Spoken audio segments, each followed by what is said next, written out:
This is a story of who we were,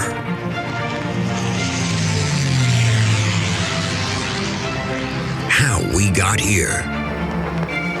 Houston, the Eagle has landed. Roger, 20, Tranquility, we copy. And where we are going.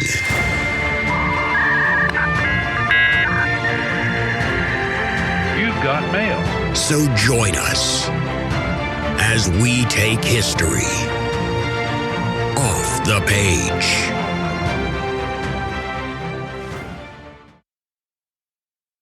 Michael Francis Ritchie, do you renounce Satan?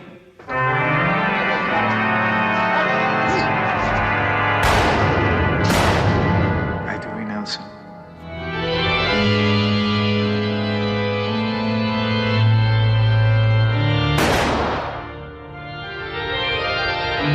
And all his works?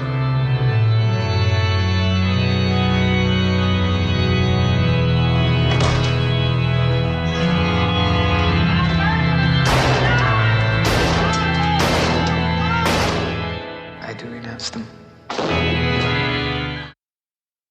Hey everybody, and welcome back to another episode of History Off the Page. I'm your host, Dr. Jason Hansen, and in today's episode, we're going to complete our examination of the Nazi Revolution by looking at the so-called Night of the Long Knives Purge, which takes place in June 1934. And one could argue it's really the moment when Hitler establishes total mastery over German society, and he does so by eliminating his few remaining political rivals, Michael Corleone style. Now, for those who don't get the reference or the brief clip that I played at the start of the episode, it's taken from the movie The Godfather. It's towards the end when basically this guy who's this sort of mild-mannered, young, sort of rising head of the Corleone family decides to cement his mastery over the other New York families by violently assassinating all of the other heads of the families, right? So it's this kind of incredible scene set up by Francis Ford Coppola where they juxtapose this, again, series of violent assassinations. And then there's Michael Corleone and he's baptizing his kid. He's in church. He's talking about renouncing Satan. So putting the two together. Now, the Godfather scene obviously is fictional. But the real historical version of the event essentially took place, as I said, on June 30th, 1934, when the SS murders several leaders of the rival Sturmabteilung, or SA, which, as we've talked about, was a Nazi organization. It is a Nazi paramilitary group. It is not just a sort of parallel to the army or a weapon of violence, but as we've talked about over and over again in this podcast, the SA plays a critical role in Nazi electioneering. It would have been impossible for the Nazis to have been as successful as they were without all of these kind of grassroots organizers, the guys who are showing up to the rallies, who are putting up the posters, who are doing all this incredible sort of legwork in order to prop up Hitler and the other sort of more elite members of the party. The SS will not only take out some of the leaders of the SA, but most infamously, they will also kill its commander, Ernst Röhm, who had been one of Hitler's closest friends. They also go after a number of other sort of major figures. This includes the previous chancellor, the notoriously shifty General Kurt von Schleicher. This includes Gustav von Kahr, the former Bavarian chief of state, who basically crushes Hitler's 1923 beer hall putsch. They will also kill Gregor Strasser, who is Hitler's leading rival within the Nazi party, a man that, as we saw in late 1932, some people like Schleicher are thinking, hey, maybe this could be the alternate leader of the Nazi party, the guy that we can actually do a deal with, the guy who we can actually work with. And although he's not killed, the purge also meant the end of political prominence for Hitler's vice chancellor, Franz von Papen, who, again, as we've discussed in the podcast, was a man who had done so much to bring Hitler into a position of power, but who, of course, also did that for his own personal reasons, his own personal political advancement.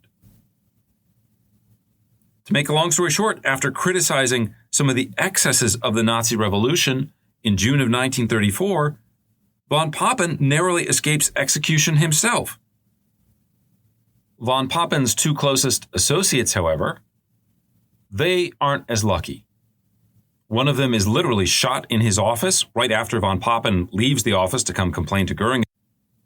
The other had recently been arrested and thrown in a concentration camp, and lo and behold, they just find his body literally in a ditch the next morning. So all in all, when we're talking about the Night of the Long Knives, or it's sometimes referred to as the Room Purge, you will see about 90 to 200 people who lose their lives, and about another 1,000 people are placed under arrest. Now, if you think about it, this Night of the Long Knives is kind of surprising. The vast majority of the people being arrested are not communists or social democrats or trade union leaders, or even people like Edgar Jung, who were killed for criticizing Hitler.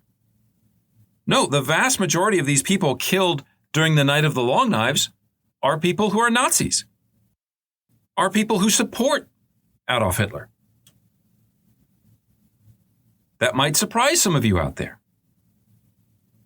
Equally surprising, perhaps, is the fact that you need to do this purge at all. If you think about the moment in the summer of 1934, the Nazis had already built a strong dictatorship. You've already passed the Enabling Act in 1933. Hitler is already, legally speaking, a dictator. Moreover, this is not a moment when the regime is worried about some kind of rival power coming in and starting a revolution. The Nazis' main rivals in the KPD and in the SPD had already been smashed. Their leaders are already dead or in jail. All the other political parties in Nazi Germany have already been banned. The Nazis had already gone after not just the other political parties, but they had taken apart the complete bureaucracy of the German state. They control at this point all state and all local governments. They'd already coordinated all of the social organizations, the economic and cultural organizations. So why on earth, if you've already got this immense amount of power, why on earth unleash a wave of mass violence against people that are nominally on your side? Why risk a civil war by suppressing one of your own organizations? On a kind of personal note, if you're Adolf Hitler and you're not someone that really has a lot of friends, didn't have a lot of close personal friends, had lived kind of this loner's existence, one of the few people in the world that he allows to use the informal greeting. In German, this is the word du. So usually you say Sie to people that you don't know, or you say Sie as a way of showing respect to people. There's not many people that Hitler allows to use the informal, the intimate, the personal greeting of du. Why would you kill that guy who is one of your closest friends? These are some of the questions that we're going to answer in today's episode. Before we get there, though, just a quick note for those of you listening to our podcast for the first time. This is one of a number of episodes that we've done on the rise of Nazi Germany. You can find a complete list of them on our website, www.historyoffthepage.com. And you can also find some reading recommendations there about Nazi Germany as well. We also have episodes on topics such as the history of the Israeli-Palestinian conflict, the rise of the Soviet Union, the history of Christmas. So you can find out more about that, again, on the website. Finally, I just want to point out that we also have some Patreon-only episodes, including The Making of Hitler, The Rise of the SS, and most recently, a 2-part series on the Nazi takeover in the small town of Northeim. If you're interested in listening to these more specific historical episodes, you can access them for as little as $2 a month via the website Patreon. If you're not familiar with Patreon, just Google History Off the Page and the word Patreon, and it will take you right there. To those of you that are already supporting us, thank you so much. We would not be able to do this without your help, and we are very, very grateful for your support. Okay, let's get into the history. In a few minutes, I'm going to go into some detail about the kind of three main players or groups that are involved in the run-up to the Night of the Long Knives. And I'm going to give you a sense of how their three perspectives essentially come together to create the purge. Sometimes, especially when we're dealing with popular history, there is this kind of image we have of Adolf Hitler, and he's very decisive, he's very kind of emotionally unstable, but he has this kind of tunnel vision. He knows where he wants to go, and he's going to take us there, and he's very assertive. And in fact, the actual Hitler, especially in his sort of early years of rulership, is very sort of indecisive. So the Night of the Long Knives Purge is not something that he has thought back to before he took power. It's not something that he's really contemplating immediately after taking power. He's got plenty of other people to go after. So there's a really interesting story here about how different kind of agendas come together to lead to this moment of the purge. But before we get into the details of this story, I want to make two specific points about the meaning of the Night of the Long Knives. And the first one relates to one of my favorite subjects, which is, of course, the question of power. As we've said, by the summer of 1934, Hitler is clearly awash in power. Again, he's a dictator. He's legally instituted this. He's taken out all the other potential rival parties. All the potential rival institutions have either submitted to him or they've been destroyed. And so, again, clearly Hitler has a lot of power. And yet, one can argue that legal or political power is not quite the same thing as total power. Legal power might mean that you have the right to order people to do things. It might give you command of a bureaucracy. It might say, oh, you're the commander-in-chief. You can tell the military what to do. You get to give the orders. Great. But having legal power does not mean you have complete and unwavering obedience from the people that you're ordering to do things. Even in cases where you're talking about people who support the regime, who say, I like the leader, I want to follow those orders, I like the general ideas, the direction that we're trying to do, it's not quite the same thing as saying, I ordered you to do this and you just do it like a robot. Right? Bureaucracies have their own sort of internal inertia. The people that staff those bureaucracies, even if they are allied with you, even if they are sympathetic with you, they may have their own opinions.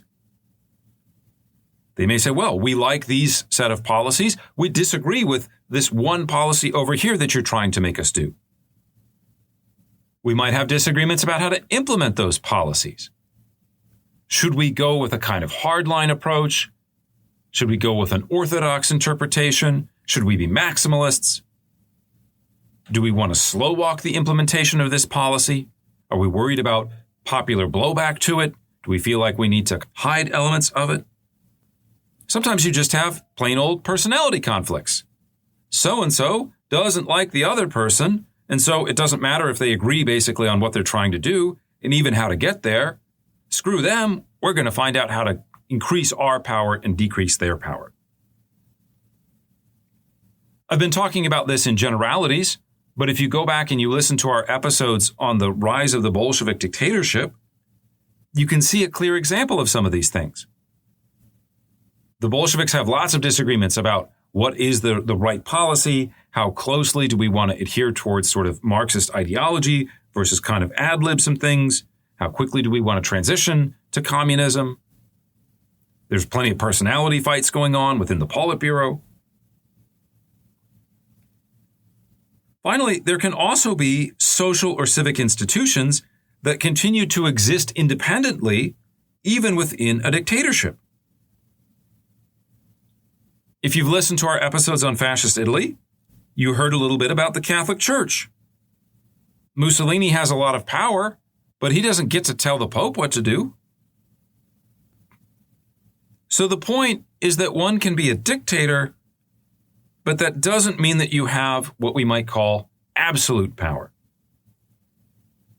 The story that we're going to tell today is the story of how Hitler achieved that absolute power, how he transformed the Nazi Revolution into what we might rephrase as Hitler's Revolution. To put it bluntly, the Night of the Long Knives essentially shows Hitler's mass following, especially members of the SA, that what is the central beating heart of the Nazi program, it is not necessarily ideology. It is whatever Hitler says the ideology or the policy should be.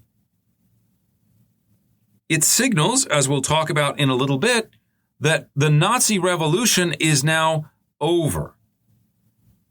We are not going to go after the elites in the army. We are not going to implement some sort of quasi-socialist, sort of anti-capitalist economic program. We're not going after big business. And there were elements of this in the official Nazi Party program. There were, as we've talked about over the course of the podcast, some people in the Nazi Party like Gottfried Feder who were pretty explicitly anti-capitalist, or at least anti-parts of capitalism. Maybe not the whole thing. They still love the idea of private property. But they're very critical of the idea of interest and banks and department stores. And so again, essentially what will happen as a result of the Night of the Long Knives is those ideological discussions evaporate, and it becomes clear to everybody in the Nazi Party that we are done with the internal revolutionary part of Nazism. Instead, what's going to happen is they're now going to focus on how do we get ready for a war? How do we begin to revise the Versailles Treaty? And we'll talk about that more in a different episode. The second point that I want to make is that the Night of the Long Knives, one could argue, is essentially the beginning of the end of the German army. And it becomes transformed into what we might call Hitler's army. Now, I know that sounds being kind of a bit semantic, but what I mean here is that after having functioned largely independently during the German Empire, during the Weimar Republic, even in the early days of Nazism, after the summer of 1934, the army began to Nazify itself. To begin, and I want to emphasize here, this is the word begin. We're at the beginning of this, not the end. But it begins to replace some of the long-held notions about things like honor, about ideas about the proper way that one conducts warfare. It begins to replace these ideas with more Nazified, racialized, one could say social Darwinistic concepts. When you look at the conduct of the German army during World War I, there are plenty of things to highlight, plenty of moments, especially sort of reprisal executions in Belgium, that are pretty bad. Poison gas, pretty bad. But during World War II, especially in Eastern Europe, especially with the invasion of the Soviet Union, the Wehrmacht is absolutely barbaric in terms of its conduct. The idea that this is a racialized war is something that the Wehrmacht and especially the Army High Command has largely come to accept. They either embrace the kind of racialized social Darwinistic principles that lead to the Holocaust and to the killings of additionally millions of other people, including Soviet POWs, or they get to a point where they're just not interested in knowing about that. You know, you think about the paintings or the statues of the three monkeys, see no evil, hear no evil, that sort of thing.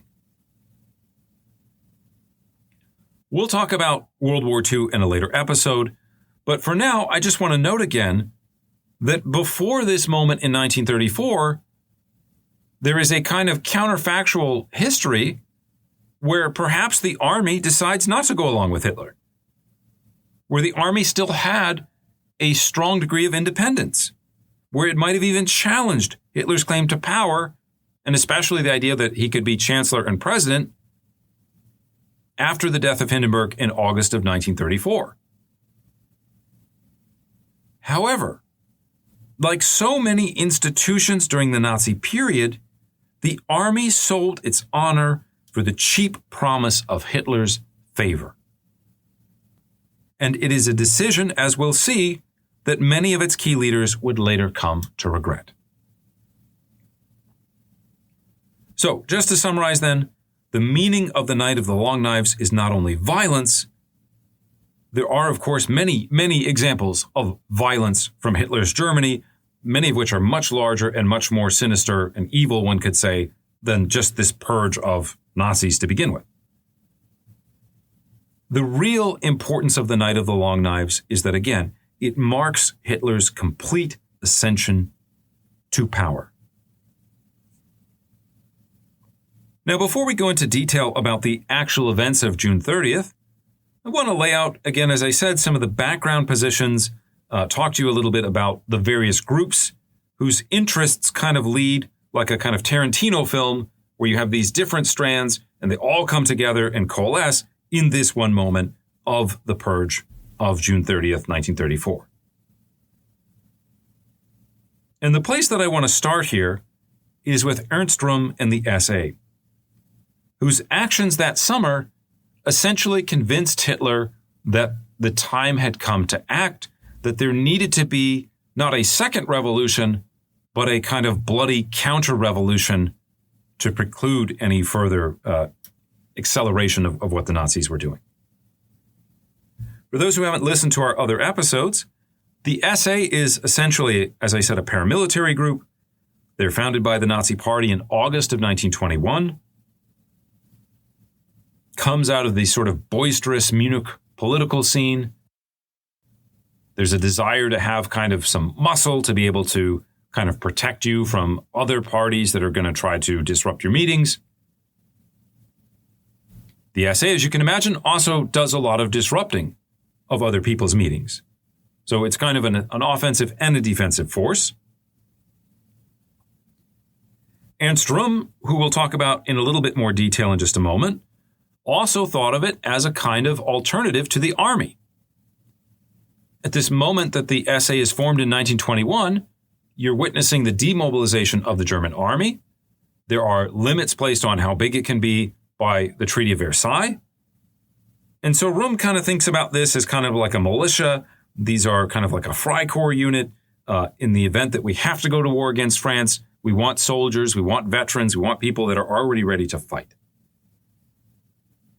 And then, of course, Hitler develops them into a kind of political shock troop as well. We talked about this already, the idea of grassroots political organization. They're the guys that are going to come to the rallies. They're going to put up the posters. And so over the course of their early existence, the SA becomes one of the principal, if not the most important Nazi kind of auxiliary organization. Now, we tend to think of the SA as mostly street brawlers. These are kind of tough men. These are unemployed men. These are, if you want a kind of modern parallel, sort of like football hooligans. They sit around on a Saturday and drink and just talk about who they want to get in a fight with. But it's worth noting, especially before the rise of the SS, that they also attract individuals for ideological reasons as well. It's not just the idea of bare-bones conflict, but there is a kind of anti-elitism within the SA that would probably be pretty popular today, or that at least a lot of people today would sympathize with, would understand that notion. In our Patreon episode on Nortime and the rise of Nazism there, you'll remember that one of the first Nazis in that town was like the owner of a bookshop. Now, this anti-elitism in the SA expressed itself in several different ways.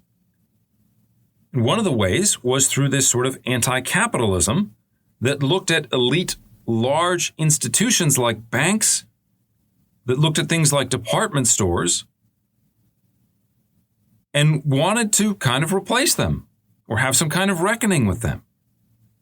I mentioned Gottfried Feder already. Gottfried Feder is very, very anti-Semitic, but he is also against some of these larger institutions. A lot of people join the SA because they're either small shopkeepers or they're friends with small shopkeepers, and they're worried about not just the Depression, but also, again, this idea of the department stores. A second area where the SA was kind of fueled again by anti-elitism had to do with the army. Now, we haven't talked a whole lot about the German army in this period, but dating all the way back to the Prussian days, one of the things about the army is that the high command tends to be dominated by aristocrats. If you've ever heard the word von in German, von kind of denotes that this is a noble, right? This is an aristocrat. And the officer corps of the German army is full of people like von Hindenburg, people like Claus von Stauffenberg, people with the von in their name. Having lived through World War I, having been, let's say, a soldier, a grunt, a Lanzer, as we say in German, having been through those incredible experiences and being very kind of upset, a feeling of kind of like betrayed in some ways by the officers, feeling that they didn't really care about the lives of the enlisted men. Again, how a German soldier, an enlisted man, after the war is over, may have had an axe to grind against the aristocratically dominated army. And it's not that they don't like the army, it's that they don't like the army's leadership and its aristocratic background.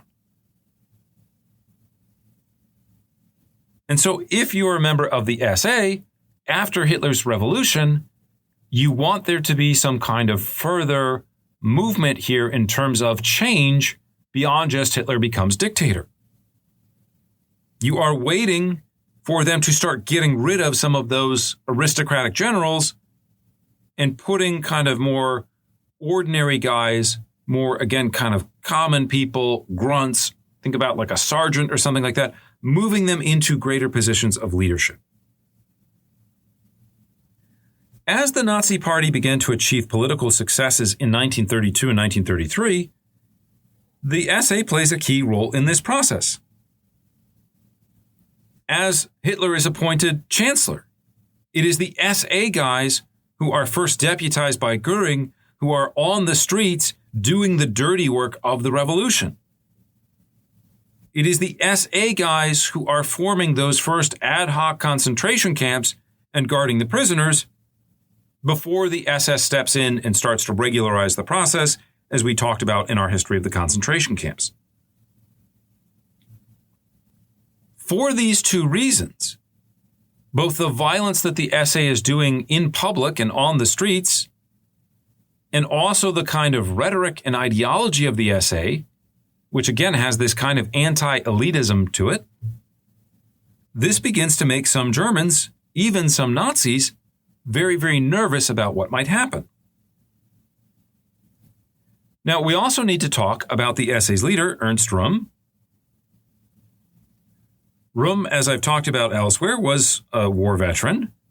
He was someone that really kind of leaned into this idea of the front and the idea that the experience of war makes one into a manly man, a soldier. He really enjoyed the kind of fraternity of the front lines and believed, like many other veterans, that that was where the future Germany would be built. Röhm is the type of guy that begins his 1928 autobiography by declaring, "I am a soldier." He later complains that, quote, "Germans had forgotten how to hate," end quote. Now, there is a bit of showmanship to this, right? Röhm is a frontline guy. Röhm is a manly man, I guess, to some extent. But he was also pretty cultured. Röhm was a very good piano player. He was fluent in Latin, and he picks up Spanish pretty quickly in Bolivia in the late 20s. Röhm was also a fantastic organizer. He had been so immediately after World War I, where he's trying to coordinate various groups on the kind of political right. And in January 1931, Hitler had recalled Röhm from South America and said, can you take control of the SA? Can you discipline it? Can you organize it? Can you transform it into not just the fighting force, but especially the bureaucratic force, the grassroots organization that we need it to be? And Röhm is fantastic at this job. Now, he's helped, of course, a little bit by the Great Depression, but between January 1931 and August 1932, the SA will grow from a force of about 77,000 men to 445,000 men. Röhm's effort is so important to the movement that when Hitler gets to form his first cabinet, and he doesn't really have a lot of Nazis in the cabinet because there's a lot of concern about balance and you don't want to give him too much power, but Röhm becomes a minister without portfolio. By the time you get to 1934, after the Nazis have established a dictatorship, after people have started to learn, oh, okay, I can't be in the Social Democratic paramilitary group, I can't be in the communist paramilitary group, people start joining the SA en masse. By the time you get to 1934, it has 4.5 million members. 4.5 million members. Keep that number in the back of your head because we're going to come back to it in just a second when we talk about the German army, which at that time was called the Reichswehr. Now, despite these successes, however, Röhm had quickly become a thorn in Hitler's side after the seizure of power. In particular, even though Röhm is really good friends with Hitler, again, they have this kind of close and relatively intimate relationship, Röhm is a believer in the ideology. Röhm is a believer in the movement, not necessarily in the man of Hitler. And so he continues to press for this kind of second phase of the revolution when they're again going to kind of go after some of these elites in German society. In June 1933, for example, Röhm declares that the SA would, quote, not tolerate the German Revolution going to sleep, end quote.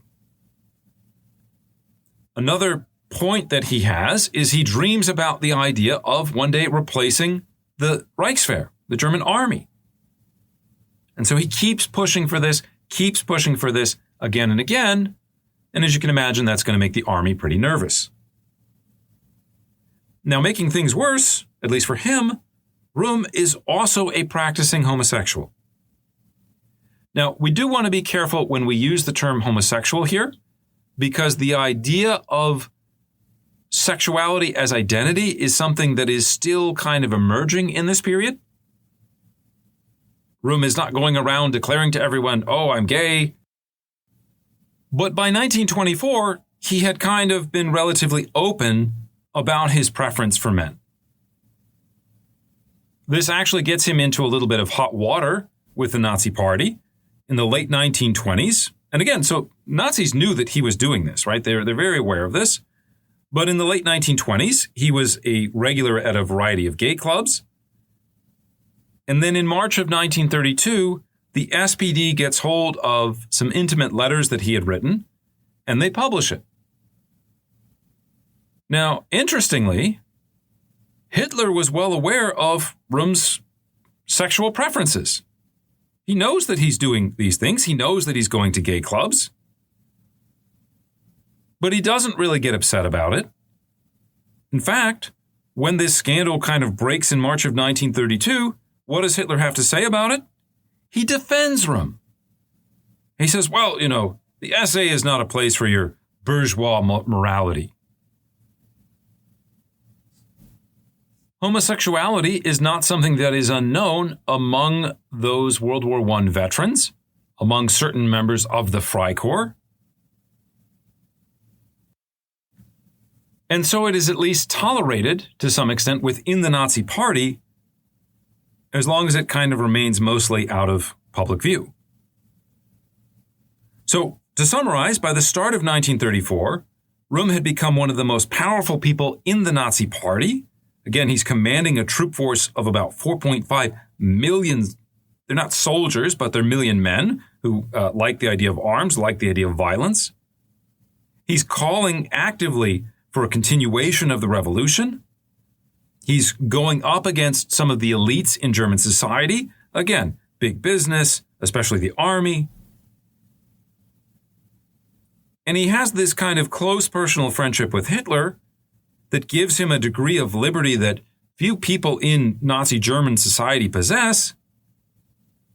But in some ways, this is actually a negative for him, right? He's so comfortable in the idea of being public and stepping on people's toes and getting away with it that he doesn't realize the danger that he's putting himself into. He is vulnerable, one could argue, to attacks by other forces in German society, and this fact would soon lead to his downfall. Now, one of those enemies, of course, is the German army, which I mentioned at the start of the podcast, had enjoyed a considerable degree of autonomy well into Hitler's first year in power. And this is again based on a tradition that goes back all the way to the German Empire.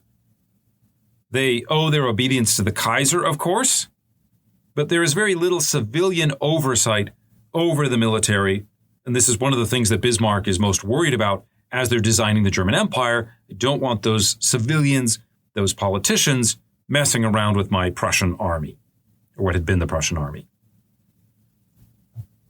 And then, of course, we saw during the Weimar Republic, again, the army kind of makes this deal. You leave us alone, we'll support the existence or will tolerate the existence of the Republic.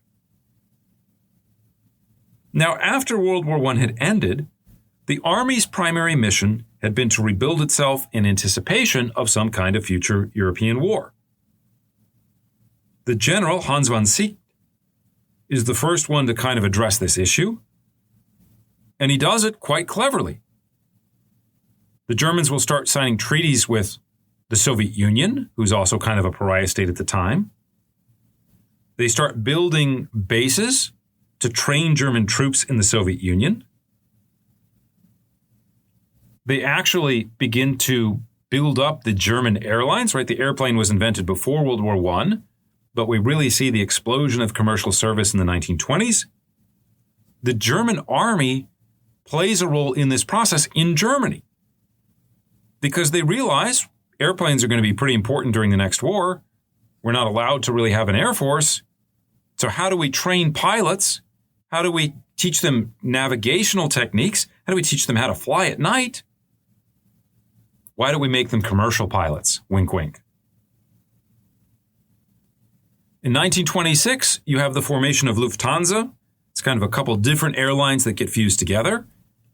Lufthansa is seeded with a number of pilots who are literally, even though they're flying civilian missions, they're kind of training for war. This is the intentional idea. The seeds of the Luftwaffe are planted during the early 20s, not officially as a military operation, but kind of wink-wink as a military operation. The Germans will also begin building automobile factories, industrial capacity to build things like tractors, not because they want to build a bunch of tractors, but because they're ready for the moment when they can say, okay, we're not doing the Versailles Treaty anymore, time to build tanks, and they can instantly switch the production over, relatively instantly. These efforts get continued as we go into the late 20s and early 30s. We also have the army participating very explicitly in politics. We talked about people like Paul von Hindenburg, who was elected president in 1925. Erich Ludendorff had, of course, run as sort of in the first round of that round of elections. We talked about people like Kurt von Schleicher, Wilhelm Gruner. And so on the eve of Hitler's appointment as chancellor, the army is already quite political. The army is already trying to look out for its own interests as opposed to responding to the interests of political leadership or of the nation as a whole. As Germany slid into the period of presidential chancellors in the 1930s, the army basically looks on approvingly. The army is concerned in an era of budget cutting, as most armies are, with the idea of losing funding. What happens if these socialists, or if these Catholics, or if these liberals get their way and they start cutting our budget? The army likes it when Hitler is nominated chancellor. Part of it is because they think not only is he not going to cut our budget, Hitler's talked about trying to revise the Versailles Treaty, about the idea of using violence to do so. Hitler is going to rearm us. Hitler is going to let us get our guns back.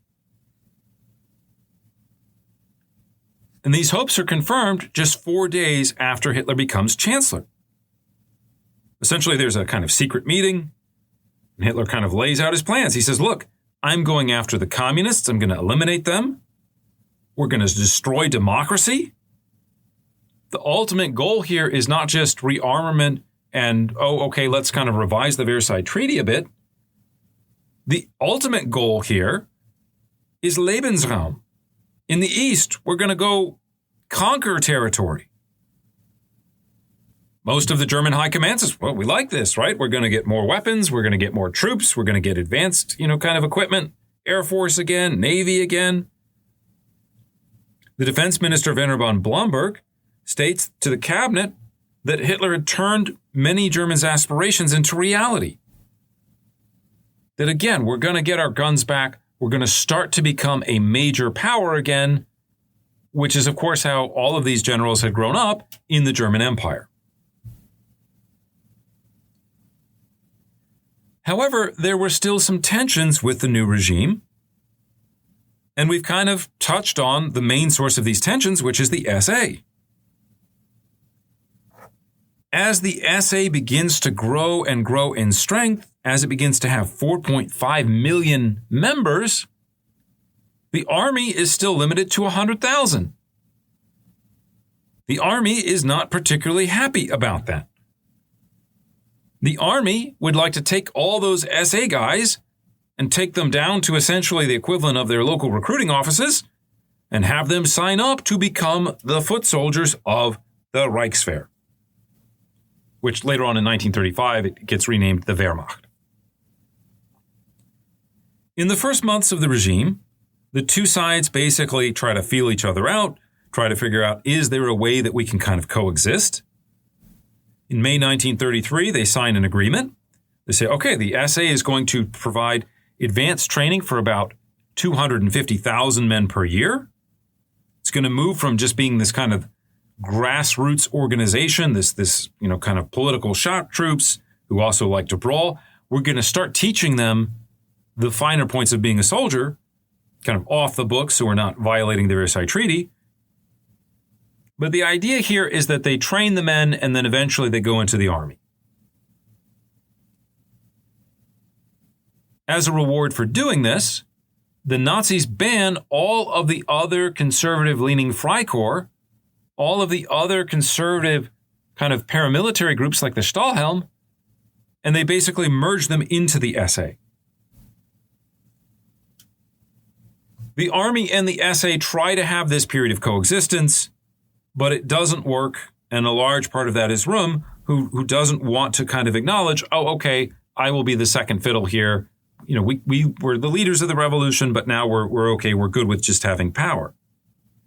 Röhm will start trying to take over some of the bureaucracy that had previously existed or been the property of the army. And the thing that really gets him into trouble is he starts trying to take over the army's weapons depots. Röhm will start trying to create these secret caches of arms that the SA can access if it feels like it wants to or needs to. And if you're the army, you really need to have a monopoly on maybe not the use of violence, because you have the police, you have the SA, you have the SS, these various organizations, but you need to be the only ones with like tanks and mortars and like the heavy duty stuff. So the army decides to break off this relationship, and the training agreement is terminated in December 1933.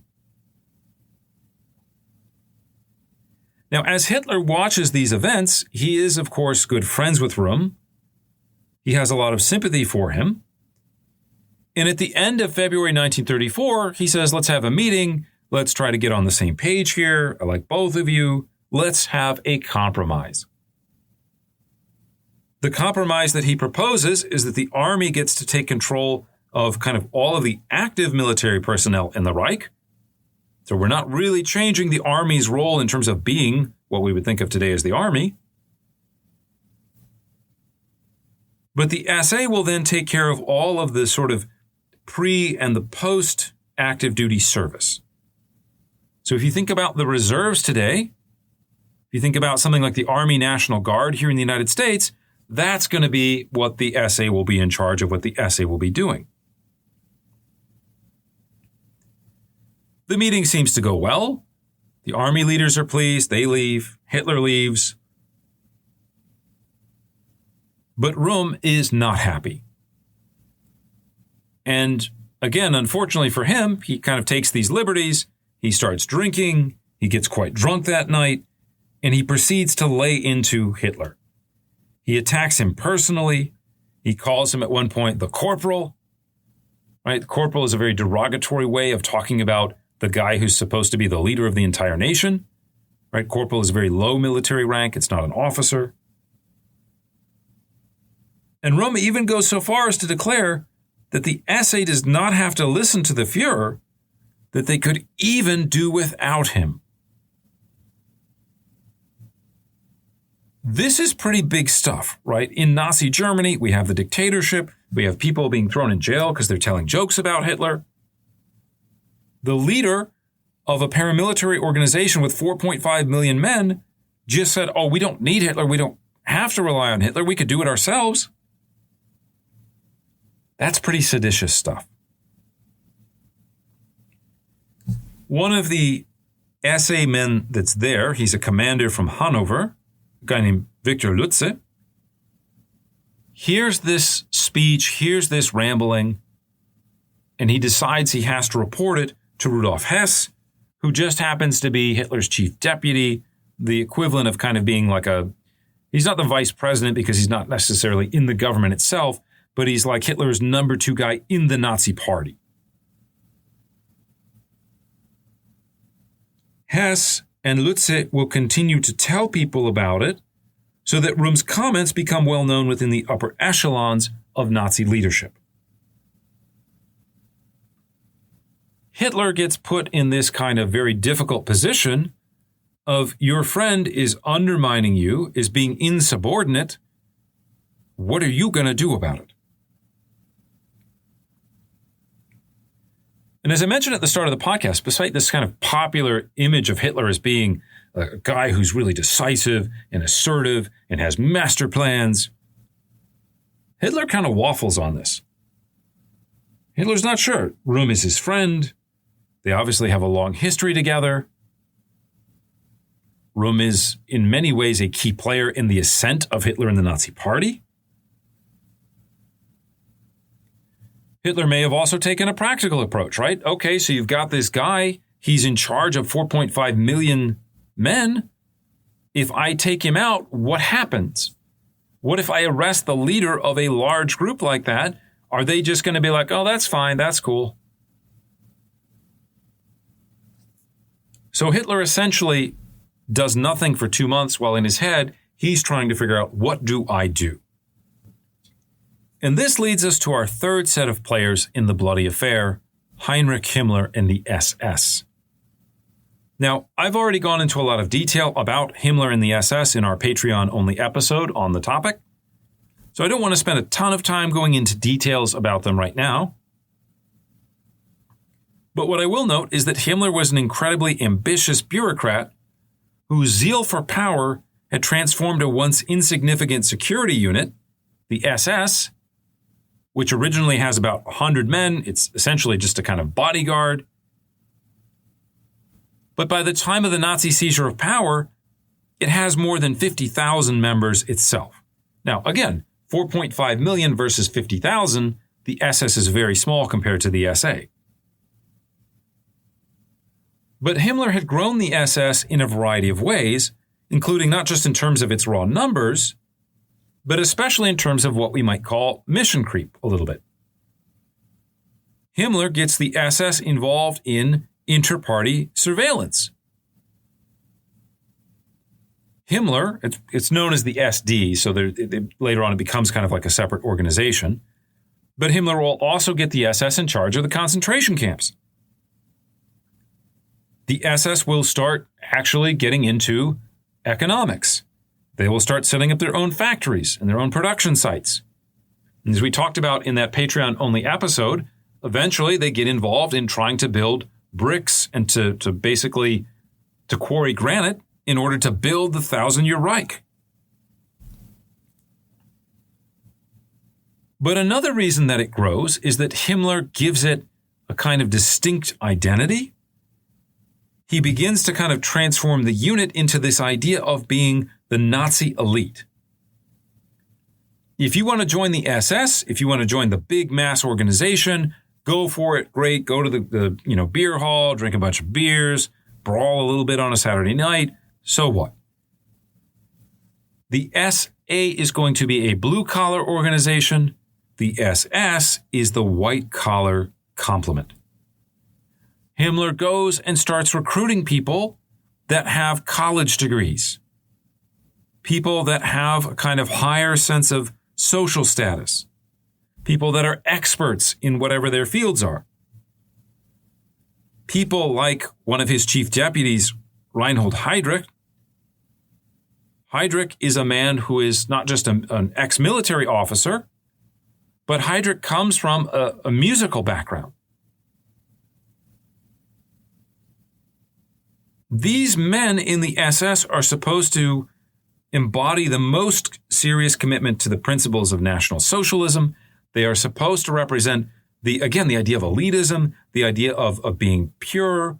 One of the things that Himmler will do is he creates a marriage test, right? So if you're a member of the SS, you can't just go out and marry whoever you want. Himmler and later on an SS office have to literally approve the bride, approve the parent. So to put this another way, the SS is kind of envisioned by Himmler as a Nazi knighthood. These are supposed to be, again, elites. They're going to practice a kind of racial chivalry that is going to form the bedrock of the new Nazi society. Himmler, as you might imagine, to use the colloquial expression, is a little bit high on his own supply, right? Oh, okay, you've got this organization. You've envisioned yourself to be this kind of, again, elite force. You're the best of the best. You're the Marines, I guess, to the Army. One problem for this vision, the SS is still technically subservient to the SA. The SS is kind of like a small specialized unit within the larger mass of the SA. So how do you go around claiming that you are an elite if you're not really in the leadership and you actually have to answer to the larger organization? If you are a paralegal who has been at a law firm for 15, 20 years, you probably have a lot of influence. You probably have a lot of institutional knowledge. People probably respect you a lot. But you can't go around saying to all the partners, oh, I'm the one that's really the elite here. And so Himmler, again, is incredibly ambitious. So is his deputy Heydrich. As this conflict begins to bubble between Röhm and between the army, they seize on that as an opening, as a way to free themselves from the influence of the SA, who, again, they kind of hold in contempt. Heydrich, who had been in charge of collecting intelligence within the party, begins to collect highly sensitive information about their rivals in the SA. They then pass this information on to Hitler and to the army and to other party leaders like Hermann Goering in order to try to kind of create a critical mass against Röhm in the SA. Goering, by the way, by this point, is also the guy who's kind of in charge of the Gestapo, the secret police. So Goering is also aware of some of the kind of things that Röhm has been saying. He also kind of sees him as a rival. And so essentially, Goering and Himmler, and to some extent Heydrich, they get together in the early summer of 1934. They start saying, let's do a deal, let's have an alliance. And they will eventually begin to draw up kill lists. They will begin to say, okay, well, if we could take people out from the SA, who would it be? So to kind of reset things a little bit, summer of 1934, we have this kind of strong tension between the army and the SA. We have Himmler looking to kind of exploit the situation for his own purposes. And Hitler kind of dawdles, vacillates, is not sure what to do. There are two events that will push Hitler towards making a decisive action. The first of which is that by June of 1934, it is pretty apparent that Hindenburg only has a couple weeks left to live. So what's going to happen after Himmler dies? The position of the presidency, according to the Enabling Act, has not changed. The president still gets to nominate the chancellor. Hitler, of course, wanting all the power for himself, says, okay, I'm going to combine the offices of president and chancellor. I want absolute power. But the army is not really willing to give in to this, or at least they want to use this as a point of leverage. Von Blomberg makes it clear to Hitler at a meeting later that month that the army will not support him after the president's death unless he removes the leadership of the SA. Again, it's a point of leverage. It's a scratch my back, I'll scratch your back type of situation, a quid pro quo, if you want to call it that. But basically, the army begins to put pressure on Hitler to do something, and they use Hindenburg's anticipated death as a kind of motivating element. The second issue is a speech given by Franz von Papen to students at Marburg University on June 17, 1934, so about 2 weeks before the purge takes place. Basically, by this point, some German conservatives had begun to have some doubts about the Nazis. There were obviously concerns about this idea of a second revolution that Röhm is talking about. But there is also a sense of, well, did we really need to get rid of all these civil liberties? Should we have a kind of permanent dictatorship? Maybe there were some rights like freedom of speech that we should be keeping. And so there is this conservative ideologue named Edgar Jung, and he writes this speech, which is just a scathing conservative critique of Hitler's revolution. Again, it attacks this idea of excess violence, and it actually calls for the restoration of some civil liberties. It hauntingly declares that, quote, the one who threatens with the guillotine is the one who is most likely to come under the executioner's axe, end quote. It also critiqued the idea of the cult of personality, and it rejected, amazingly enough, the idea of totalitarianism. Now, for all of its rhetorical power, the Marburg speech also represents a kind of real political threat to Hitler, because if you are conservative and you are trying to oppose Hitler, now you have a grounds to do it. Now there's a kind of ideological expression that isn't about communism or social democracy that people can kind of rally behind. Even worse, von Papen will set up a meeting with President Paul von Hindenburg. They're going to talk about Edgar Jung, who gets arrested after this speech is made, right, because he wrote the speech. And Hitler doesn't know exactly what the meeting's going to discuss, doesn't know what the outcome will be in advance, right? Again, Hindenburg is an old man at this point. Hindenburg is not far from death's doorstep. What happens if the sleazy von Papen, who had already betrayed von Schleicher, who had already betrayed Brüning? What happens if von Papen convinces Hindenburg to dismiss Hitler? What happens if he gets a kind of alliance with the army that says, why wait to see what's going to happen with the SA? Let's kind of lead a kind of counter coup or a sort of counter revolution right now. Reinstate me as chancellor, give me the dictatorial powers, and the army will crush the SA, and we don't have to worry about these radical guys taking away your Junker estates. This will provide the impetus for Hitler to finally take action. Now, Hitler would give Röhm one last chance at the start of June. He would hold a 5-hour meeting with Röhm where he tries again to convince him to abandon these plans for a second revolution. But Röhm foolishly declines these overtures. He then actually makes matters even worse because he says, oh, okay, having, sort of challenged the leadership, having, said, I'm absolutely not backing down here. What does he do? Röhm says, I'm going on vacation. I'm going to the town of Bad Wiessee.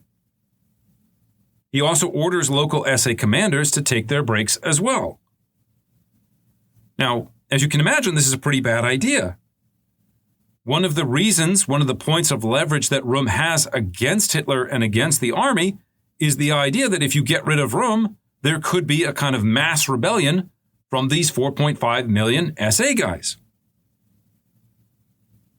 But isolating himself in this rustic spa town, he doesn't have the ability to communicate with the troops, and he's essentially giving his enemies the perfect moment to strike.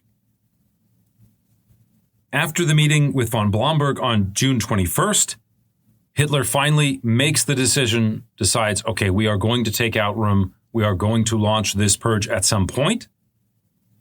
And on June 28th, when he finds out about the von Papen meeting, that's when he's like, all right, go, let's launch this operation.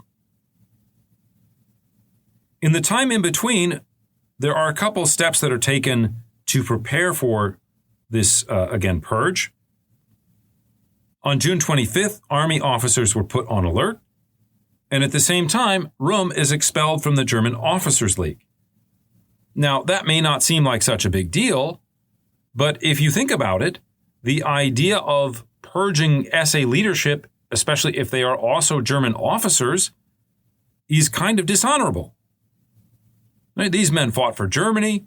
These men supposedly represented this kind of elite, this kind of set of principles. You can't just murder an army officer. So they revoke his membership and kind of make him fair game. Meanwhile, Himmler and Heydrich start circulating information, false information in some ways, of what Röhm supposedly has planned, this idea that he's about to launch a coup. Army leaders are shown hit lists that include their top commanders. The idea that, the SA, this is what they're giving their people, this is what they're getting ready for. A military intelligence official suddenly receives a copy of a Röhm order that says launch a coup. Now, of course, this is fake. Röhm was not preparing to launch a coup. But at the time, given all the other things that Röhm had said, given his personality, given his public persona, if you're that military intelligence officer, of course you're going to believe it. The following morning, SA leaders are ordered by Hitler to meet at Bad Wiessee, where on June 30th, the trap was finally sprung. Starting early in the morning, Hitler flew to Munich from Berlin to personally oversee and participate in the operation. Things began with the arrest of 2 local leaders of the Munich SA branch. This is at the Interior Ministry headquarters in the very early morning. One of these SA commanders also happens to be the chief of police, interestingly enough. Hitler then drives out to Röhm's villa. He literally barges into his room at 6:30 in the morning. The startled and likely hungover chief of the SA kind of mumbles, Hitler, like he's kind of half asleep, half kind of hungover, kind of very groggy. And Hitler starts shouting at him. Hitler has him arrested. And then he actually goes room by room to confront some of the other members of the SA. He catches some of them in bed together. Almost none of these individuals offers real resistance. Even though there had been rumors of a coup that was being planned, even though there was obviously a lot of hostility from especially the SS, from the army, Röhm and his fellow SA leaders seem to have been completely unaware of it, seem to be completely oblivious to the danger that they were in. So many of these SA leaders at Bad Wiessee are arrested, they're hauled off to Stadelheim prison, and then they are shot. Now, by this point, the wheels of the plot are in motion. And so at 10 a.m. that morning, Goebbels phones Göring in Berlin to authorize the next phase of the operation, which includes the arrest and elimination of the Berlin SA leadership, as well as other individuals that had been listed on those purge lists. In fact, orders are actually distributed to SS men in sealed envelopes in advance of the attack. People didn't necessarily know who their targets were because they wanted it to be a big surprise, and then they kind of open them and go, oh, okay, this is what I'm supposed to do. There's a famous episode from one of the Star Wars films where the clones kind of turn on the Jedi, and they kind of play this scene out, right? They're sitting there, the clones open the letters, says, oh, okay, kill the Jedi, and then they start attacking the Jedi. Some of the names on this purge list are not names that had been approved of or cleared with Hitler in advance. Himmler and Heydrich and Göring, the kind of main conspirators in the night of the Long Knives Purge, they put their own people on the list. They said, I don't like this guy, I'm putting him on there. And so Hitler seems to have not entirely known how broad the scope of violence would be until it actually took place. I mentioned at the beginning of the podcast the main targets of the purge, especially those people who were not members of the Nazi Party, so I don't need to really repeat them here. But I do want to note that there are questions about Gregor Strasser and whether or not Hitler actually wanted him killed. Hitler had actually just honored Strasser in public, and usually, unless you're playing three-dimensional chess, you don't want to go out of your way to honor someone that you now have to turn around and say, oh, actually, this guy was a traitor. This guy was in league with the enemy. This was a really shady guy that I was just telling everyone was so great. Usually that's not a very good approach for a dictator to take, someone who wants to claim that they have a lot of power, that they're always right about things. And so there's some indication that actually Hermann Göring had put Strasser's name on the list because he was worried that Hitler and Strasser would kind of kiss and make up, and he was worried about having another rival, someone to take away from his power. Now, I mentioned that most of the people arrested, especially SA leadership, are killed. Röhm is not immediately killed. Even after all the accusations of intrigue and potential insubordination, Hitler still found it difficult to order the death of a man who, again, had once been a close comrade in arms, a man that he would say do to, a man that he felt was a friend. In some ways, the thing that really pushes him over the edge is the rest of the Nazi leadership.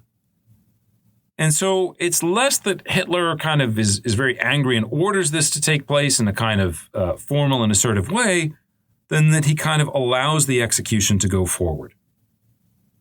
Himmler, on the other hand, does not have any qualms about this. This is one of the best days of Himmler's life, right? He's taking out his rivals. He's going to win glory for the SS, which is demonstrating real loyalty to the Nazi Party here, as opposed to the SA, which has a kind of long history of sometimes wanting to do its own thing. And so Himmler will order Theodor Eicke, who, as we talked about, is the future commandant of Dachau concentration camp. He orders Eicke to give Röhm the honorable way out. They put a pistol and a newspaper in his cell, and they wait for him to kill himself. Röhm is too masculine to kind of pursue that option, and so basically Eicke and another SS man come in and shoot him. to wrap everything up nice and neatly, and perhaps to hide some of his own role in expanding the number of people killed, Goering orders all records of the purges to be burned, closing the book on this, shall we say, counter-revolution. Public reaction to this wave of violence was surprisingly mild, even supportive, one could say.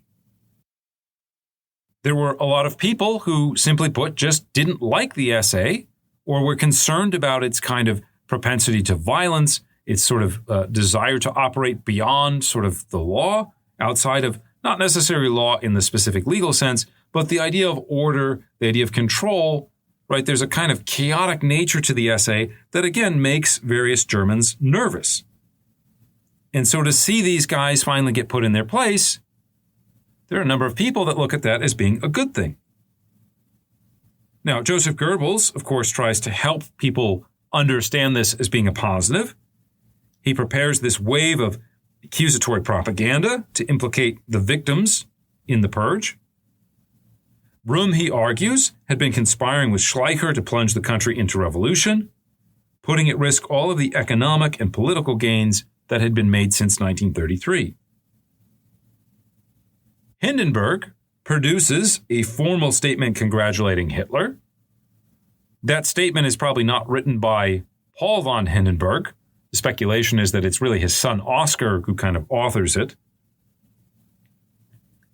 But basically, again, you have one of the most popular politicians in the country coming out and defending this action that had happened. A lot of Germans say, oh, okay, if Hindenburg said it was good, then I'm okay with it as well.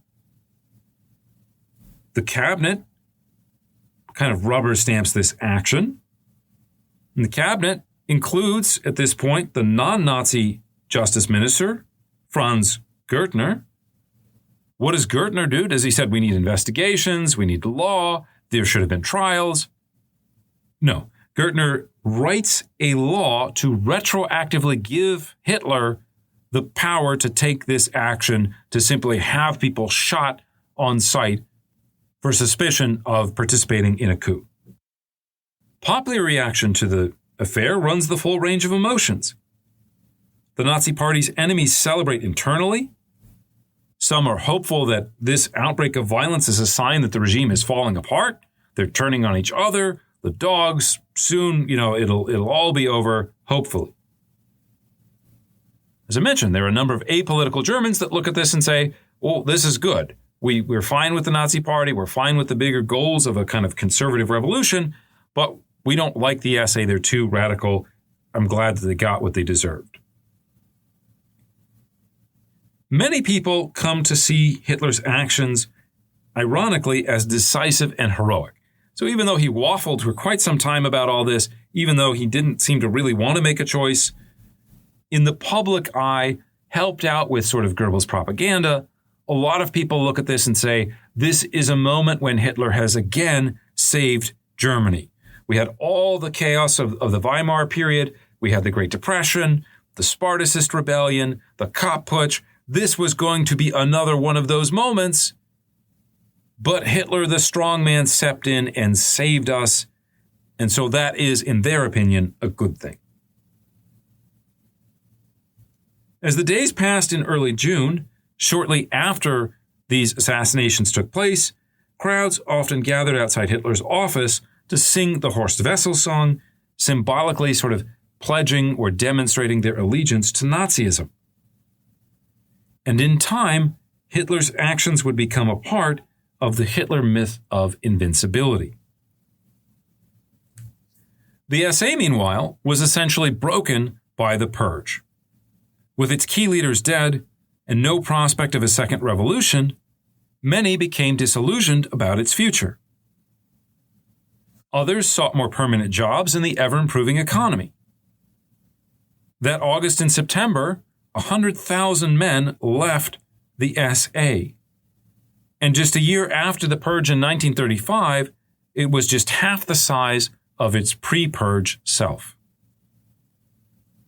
By contrast, the SS were the clear winners in the action. On July 20th, 1934, the formation was officially detached from the SA and made into its own Nazi organization. its leader Heinrich Himmler was awarded the rank of Reichsführer, placing him in a position where he was answerable only to Hitler. 2 years later, Himmler would become the chief of all German police, cementing the SS's elite status in the proverbial Nazi German organizational chart. Göring's stature would also grow, especially from people outside the party who saw his actions on June 30th as decisive steps taken to preserve order in German society. For the leadership of the German army, or Reichswehr, the Night of the Long Knives proved both a blessing and a curse. In the immediate aftermath of the moment, it was of course considered a massive triumph. The SA threat was now thoroughly eliminated. The army reigned supreme. On July 1st, the day after the purge, Defense Minister Werner von Blomberg issued a statement to the army, so not just to the public, but to the army itself, hailing Hitler's bold actions. He further pledged the army's loyalty and devotion, signaling a fulfillment of the bargain that he had offered Hitler just a few weeks later. On August 2nd, the day that Hindenburg died, Blomberg would make good on this promise, not only by personally swearing allegiance to Hitler, but also by changing the oath that Reichswehr soldiers used upon enlistment. From 1919 to 1933, this oath had been to the German Constitution, with additional promises to obey the Reichspräsident.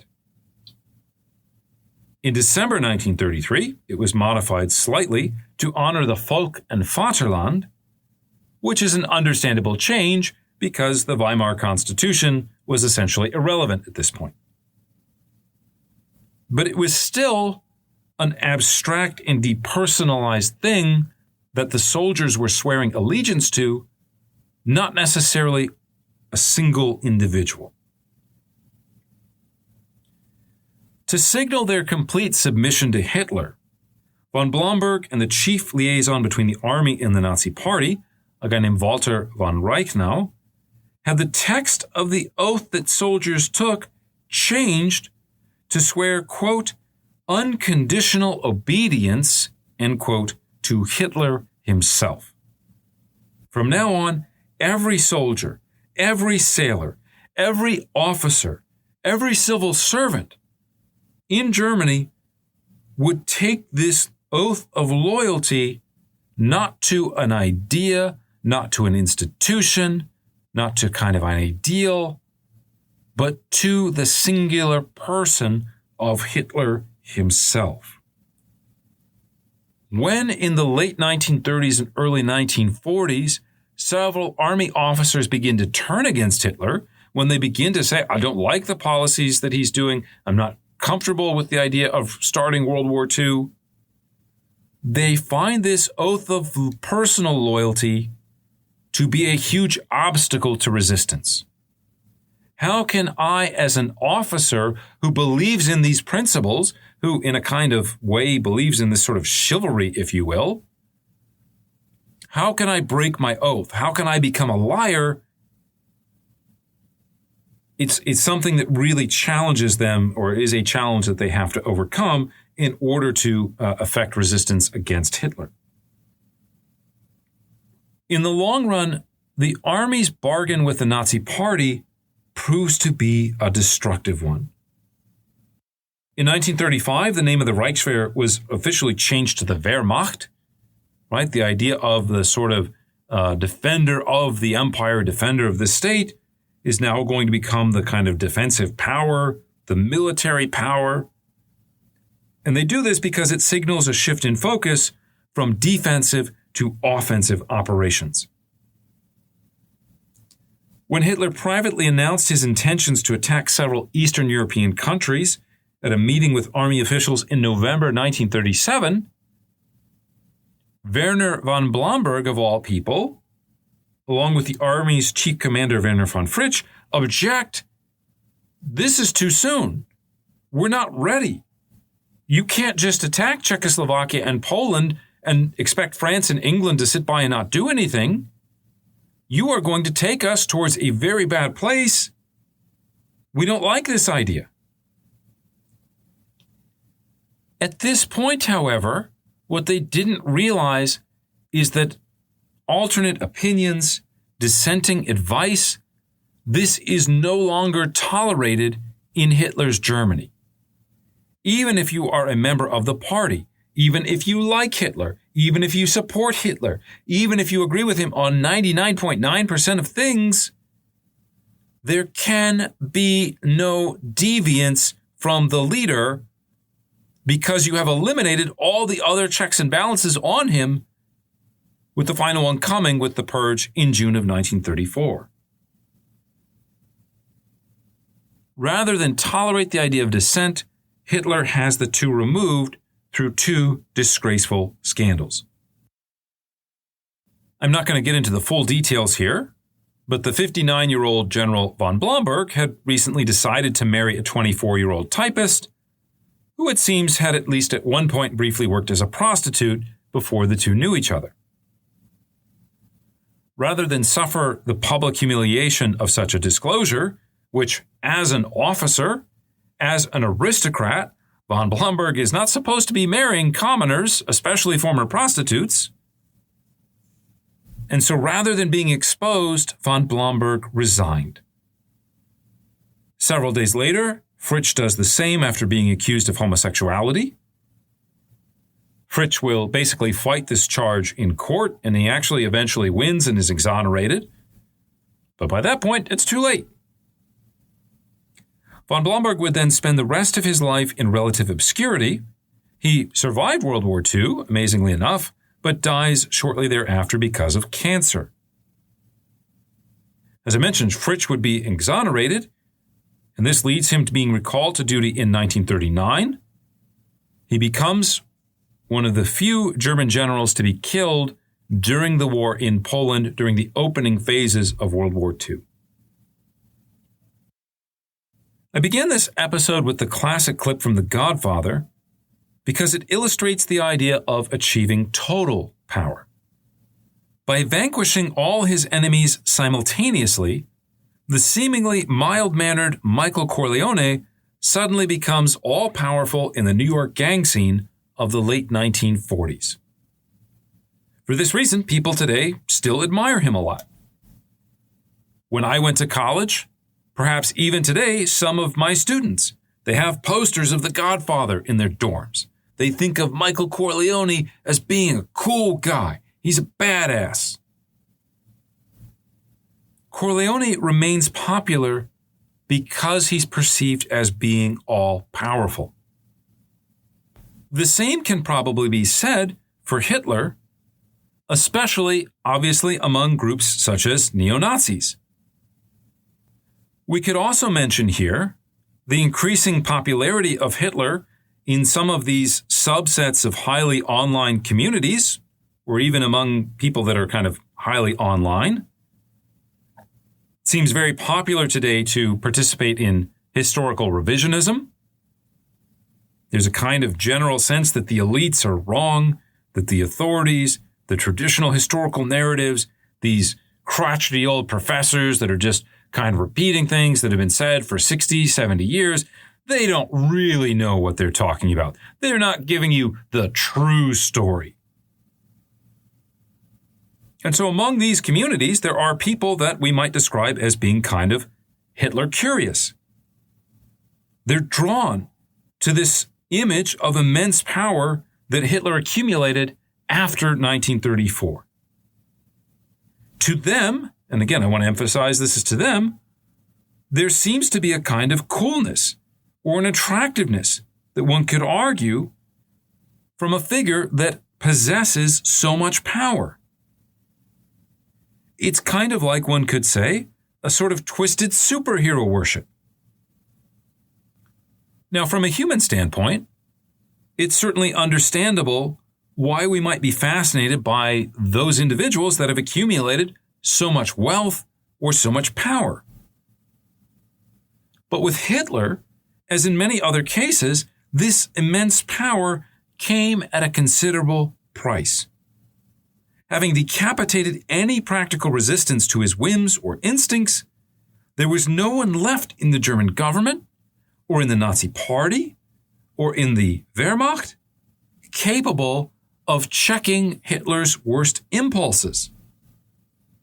I know I'm getting ahead with the historical narrative here a bit, but the decision to invade Poland was predicated on the idea that England and France either would not fight, or if they did so, that it would be a limited war, that it would be half-hearted. Certainly there was the expectation that having knocked France out of the fight, having conquered the Netherlands and Belgium and Norway and Denmark and Poland, of course the British would surrender, or of course they would negotiate some sort of deal so that the Nazis could then think about the Soviet Union. There was no one left to really point out, this is a really bad idea. The idea to invade the Soviet Union, one could argue, was similarly foolish, especially this idea that it would be a short conflict, that the Germans did not need to give their soldiers, for example, winter provisions, that they didn't need to plan for how you would carry on the war once it became wintertime. Instead, they simply accepted Hitler's snobbish belief that the Soviet government would simply collapse in the face of the sort of shock and awe, the initial defeats, the blitzkrieg, which was pretty lethal in the summer of 1941. We could go on and on. We could talk about German conduct in the war and whether or not it was advisable to wage it in such a social Darwinistic way, with such ruthlessness, with such ethnic hatred and violence. We could talk about, obviously, the consequences of deciding to unfold the Holocaust.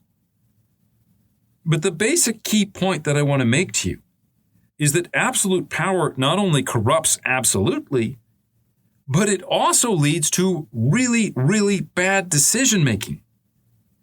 And this, I would argue, is essentially what followed in the years after 1934.